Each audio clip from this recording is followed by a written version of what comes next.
اعوذ باللہ من الشیطان الرجیم بسم اللہ الرحمن الرحیم۔ سکندر ذوالقرنین جن کا ذکر اللہ تعالیٰ نے قرآن مجید میں بھی کیا ہے، اللہ کے نیک اور صالح بندے تھے، جناب خضر کے پڑوسی بھی تھے، بہت اچھے دوست بھی تھے۔ جناب خضر اس زمانے کے عالم تھے اور سکندر ذوالقرنین بادشاہ تھے۔ سکندر ذوالقرنین کو اللہ تعالیٰ نے یہ کرامت عطا کی تھی کہ وہ فرشتوں سے باتیں کرتے تھے۔ چنانچہ ایک دن ایک ملک سے گفتگو کے دوران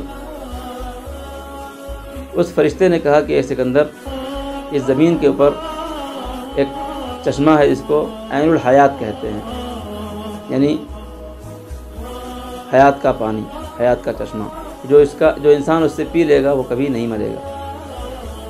جناب ذوالقرنین چاہتے تھے کہ زندگی اس دنیا میں اتنی گزاریں کہ اللہ کی عبادت کو انتہا تک پہنچا دے، جس کی غرض سے انہیں عین الحیات کی تلاش ہوئی۔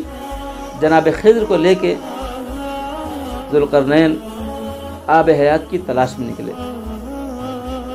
اور اس مقام پر پہنچے جسے وادی ظلمات کہتے ہیں۔ اتنا اندھیرا کہ جہاں ہاتھ کو ہاتھ نہیں دکھتا۔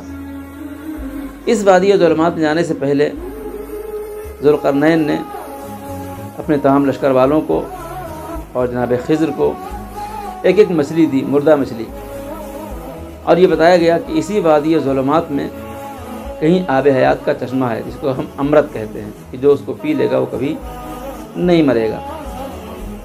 اور یہ کہا گیا کہ یہاں بہت سارے چشمے ہیں، کئی ہزار چشمے ہیں، سب جائیں گے اور اپنے اپنی مچھلی کو چشمے میں ڈالیں گے، جس کی مچھلی زندہ ہو جائے سمجھ لو وہ آب حیات تک پہنچ گیا۔ چنانچہ اس کا قصہ طولانی ہے۔ یہ پورا لشکر جناب ذوالقرنین کا جناب خضر کے ساتھ اس وادی ظلمات میں گیا، جہاں ہر طرف اندھیرا ہے، کچھ دکھائی نہیں پڑ رہا ہے۔ جب وادی ظلمات میں یہ لشکر پہنچا تو ان کے گھوڑوں کی ٹاپوں سے کوئی چیز ٹکرانے کی آواز آئی۔ تو لوگوں نے پوچھا کہ یا نبی اللہ، یہ کیا چیز ہے جو ہمارے گھوڑوں کی ٹاپوں سے ٹکرا رہی ہے؟ اندھیرا کچھ دکھ کے نہیں آ رہا ہے۔ جناب خضر نے فرمایا یہ وہ چیز ہے جس کو اٹھانے والا بھی پشیمان ہوگا، پچھتائے گا، اور نہ اٹھانے والا بھی پشیمان ہوگا اور پچھتائے گا۔ اب لوگ بڑے کنفیوز ہوئے کہ کیا کرنا، اٹھانا کہ نہیں اٹھانا۔ کچھ لوگوں نے ان چیزوں کو اٹھا لیا اور اپنے کوٹلی میں باندھ لیا، اور کچھ لوگوں نے کہا کہ جب پچھتانا ہے تو اٹھانے کی ضرورت کیا ہے۔ جناب خضر گئے، آب حیات تک پہنچے، انہوں نے پانی پیا، غسل کیا، کپڑے دھلے، اور جب یہ لشکر وادی ظلمات سے باہر آیا تو جن لوگوں نے وہ چیز جو جناب ذوالقرنین نے فرمایا تھا، جناب خضر نے فرمایا تھا کہ اٹھانے والا پچھتائے گا، نہ اٹھانے والا پچھتائے گا، جب اسے کھول کے دیکھا تو وہ ہیرے اور جواہرات تھے۔ اب آپ تصور کریں کہ جس نے اٹھایا تھا وہ اس لیے پچھتا رہا تھا کہ کاش ہم نے اور اٹھا لیا ہوتا، اور جس نے نہیں اٹھایا تھا وہ اس لیے پچھتا رہا تھا کہ کاش ہم نے تھوڑا اٹھا لیا ہوتا۔ اے عزیز، اس دنیا کی زندگی کا معاملہ بس اسی طریقے سے ہے کہ جب روز قیامت ہوگا تو جو لوگ اس دنیا سے عمل کر کے جائیں گے وہ اس لیے پچھتائیں گے کاش ہم اور عمل کر کے آئے ہوتے، اور جو عمل کر کے نہیں جائیں گے وہ اس لیے پچھتائیں گے کاش ہم نے تھوڑا سا عمل کر لیا ہوتا۔ ماہ مبارک کا رمضان گزر گیا، ایسا نہ ہو کہ رمضان مبارک کے بعد ہم کو پچھتانا ہو کاش ہم نے یہ دعا پڑھ لی ہوتی، وہ روزہ رکھ لیا ہوتا، وہ نماز پڑھ لی ہوتی۔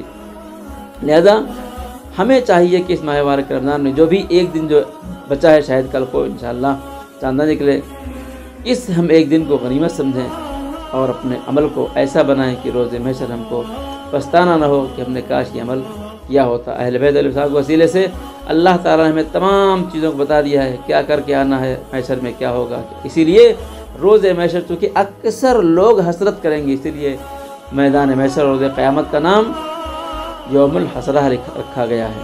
لہذا اے عزیز، ہم دعا کرتے ہیں خداوند عالم سے، پالنے والے ہمیں اس دنیا میں وہ عمل انجام دینے کی توفیق عطا فرما کہ روز محشر ہم کو حسرت نہ کرنا پڑے، پچھتانا نہ پڑے۔ خداوندہ اس ماہ مبارک میں ہم سب کے نامہ اعمال میں نیکیوں کا اضافہ فرما، ہماری نیکیوں کو قبول فرما، ہمارے اعمال میں اخلاص کی توفیق عطا فرما۔ خداوند ہمارے امام کے ظہور میں تاجیر فرما، امام کا ظہور ان کے اعمال انصار میں شمار ہوں۔ ربنا تقبل منا انک انت السمیع العلیم۔ والسلام علیکم ورحمۃ اللہ وبرکاتہ۔